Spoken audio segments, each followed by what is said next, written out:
Урматтуу Мухаммедкалый Дүйшекеевич, өзүңүз жакшы билгендей, өлкөдө тамак аштын тартыштыгы, азык-түлүк продуктыларынын кымбатташы, элибиздин кыйналып жашаганы, бүгүнкү күндө кыйналып аткан элдин жашоосун көрүп, баарыбыз ойлонбой койгонго болбойт. Сизге премьер-министр катары бир маалыматты жеткизип коеюн.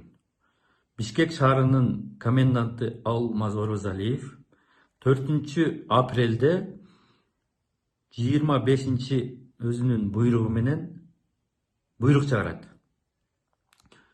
Un 5 тонна, күрүч 1 тонна, кум шекер 5 тонна, суу май 1 тонна, макарон 1 тонна, эт 5 тонна.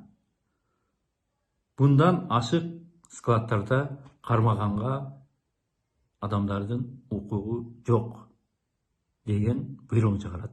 Фин полицияга тапшырма берет. Текшергиле, кимде ким ошол ашыкча кармаган болсо жоопкерчиликке тартылсын дейт. Бул эмне деген түшүнүк? Бүт дүйнө өзүнүн чегараларын жаап, тамак ашын сыртка чыгарбаганга аракет кылышып, баардыгы продукталарды өзүнүн ичинде запас кармайын деп атса, биздин азаматтар складтарда кармалбасын, Кыргызстанга продукта кирбесин, элибиз ачка калсын деген түшүнүктө иш жасап атышат. Эгер түшүнбөсө, сиз аларга тез аранын ичинде түшүндүрүшүңүз керек.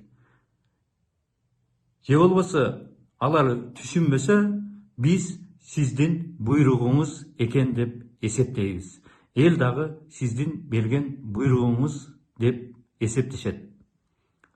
Тескерисинче, сиз ишкерлерге кайрылып, ашыкча акчаларыңар болсо, мамлекетке болгон жардамыңар, колуңар жеткен жерден күрүч, май, un, кум шекер, эмне болсо тамак ашты алып келип складтарга толтургула. Канчалык тамак аш, азык-түлүк продуктасы мамлекетибиздин ичинде, өлкөнүн ичинде көп болгон болсо, ошончолук бизге ушул оор мезгилден өткөнгө жеңилирээк болот деп түшүнүшүбүз керек. Тескерисинче, силер складтарда кармабагыла, жооп бересиңер десеңер, анда бул 30-жылкы репрессияга тең болот.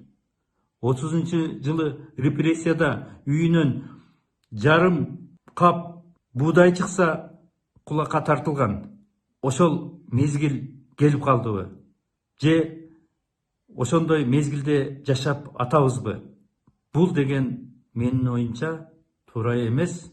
Тез аранын ичинде Мухаммедкалый Дүйшекеевич, караңыз, чечиңиз, элге айтыңыз. Жообун күтөбүз.